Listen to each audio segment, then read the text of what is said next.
Hello, my name is Sean McIntosh, and today I will be presenting about Nintendo's marketing of its home consoles and of a little bit about the history of the game company itself. Nintendo first started in September of 1889 by Fujishiro Yamamoto. Originally, it was designed as a company to make Hanafuda cards, or otherwise known as playing cards. They were very similar to what we use these days as playing cards, but they had Japanese symbols on them that a player would say a phrase and you would have to complete the phrase with the card. By the 1950s, Nintendo had diversified its company with many different ventures, such as a taxi cab service, a pay-by-the-hour hotel, and toys and toys. Most of these endeavors failed, except for toys.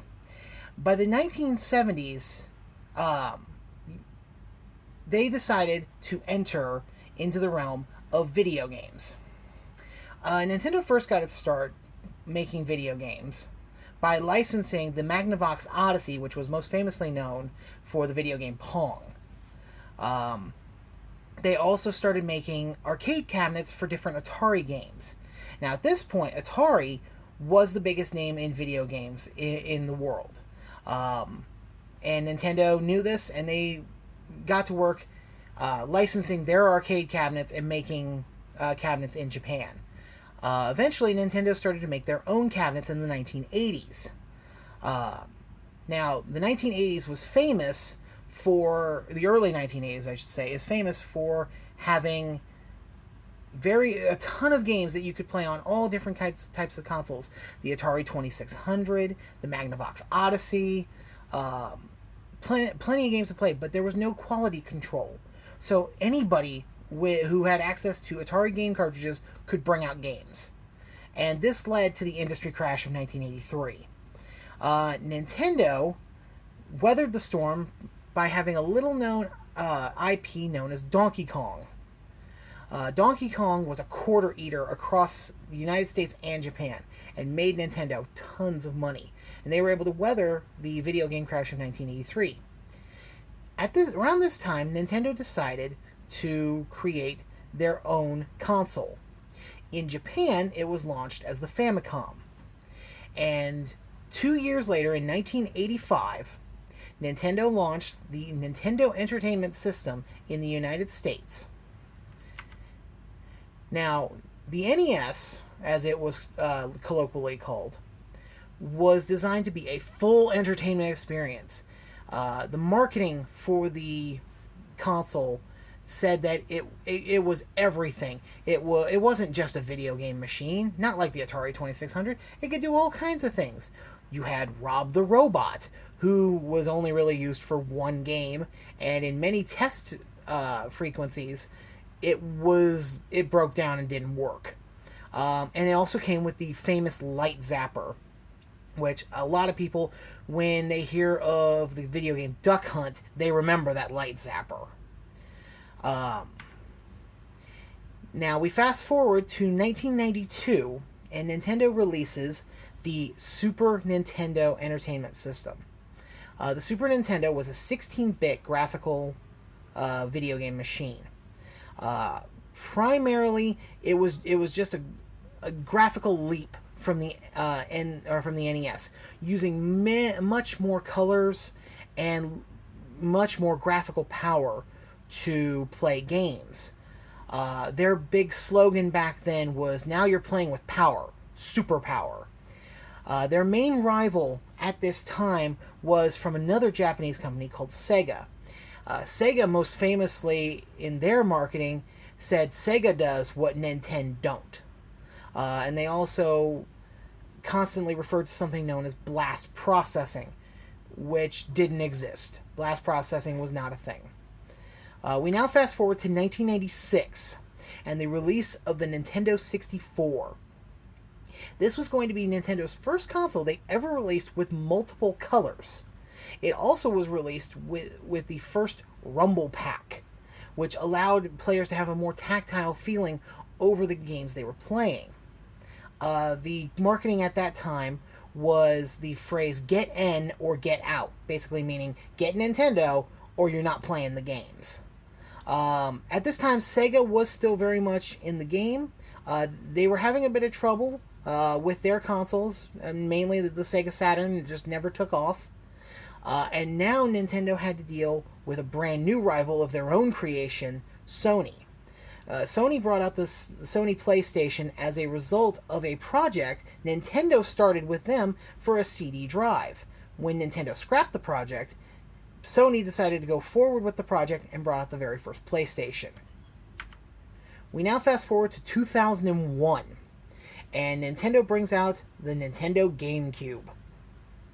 The Nintendo GameCube honestly looked like a purple lunchbox. It had a adorable little handle on the bottom, and you could lug it around anywhere. It was actually a very resilient console. Nintendo's marketing at the time was basically born to play. Basically, anybody who had played Nintendo consoles at this point was born on Nintendo. They knew Nintendo from the very beginning, and this was just born to play. Nintendo continued to deal with rivalry from Sony with their PlayStation 2, and now a brand new rival entered the fray from Microsoft and their Xbox. At this time, Sega had decided to exit the video game industry as their console, the Dreamcast, was also a failure, leading Sega to lose all of their money and focus themselves back on software. We now fast forward to 2006. Nintendo at this point decided that competing with the Xbox and the PlayStation on pure graphical ability wasn't enough anymore.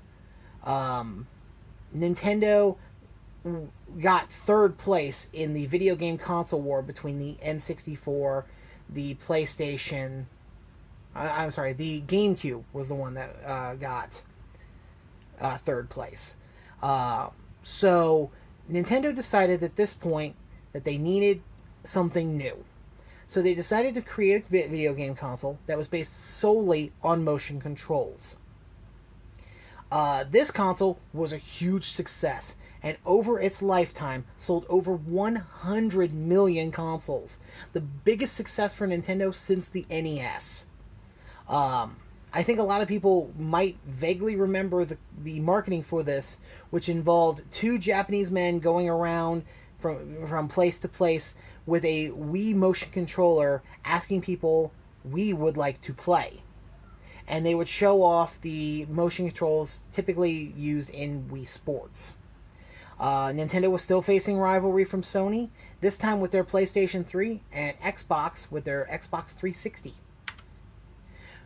We now jump forward to 2012, and Nintendo decided to finally make a console that had HD graphics, which is something that Sony and Microsoft both had with their PlayStation 3 and Xbox 360s exclusively. Nintendo decided to make a new type of peripheral. The controller was basically a tablet. The marketing at this time was basically how you will play next, with the letter U instead of the word U. At this point, Nintendo had a bit of a crisis. They knew they had to make something more graphically powerful than the Wii in order to succeed, but they still wanted to have something gimmicky like the Wii did. Unfortunately, the Wii U sold very poorly, and not even 3 years after its launch, there was rumors that Nintendo was already prepared to scrap the console. Nintendo was still facing stiff rivalry, this time from Sony's PlayStation 4 and Microsoft's Xbox One. We now fast forward to today, and Nintendo just this year has brought out the Nintendo Switch, which is a hybrid video game, home console, and portable console. Their marketing campaign for this basically employed Switch and Play, basically showing people taking the console and putting it into the dock, and showing people that you could put it in the dock and play it on your flat screen televisions at home, then put the controllers on it, or otherwise known as Joy-Cons, on the sides and take it anywhere you want. Nintendo still faces stiff rivalry from rivals Sony with their Sony PlayStation 4 and the Microsoft Xbox One. This concludes my presentation about Nintendo's marketing throughout the years for their home consoles. I hope that you have enjoyed my presentation, and I thank you for your time.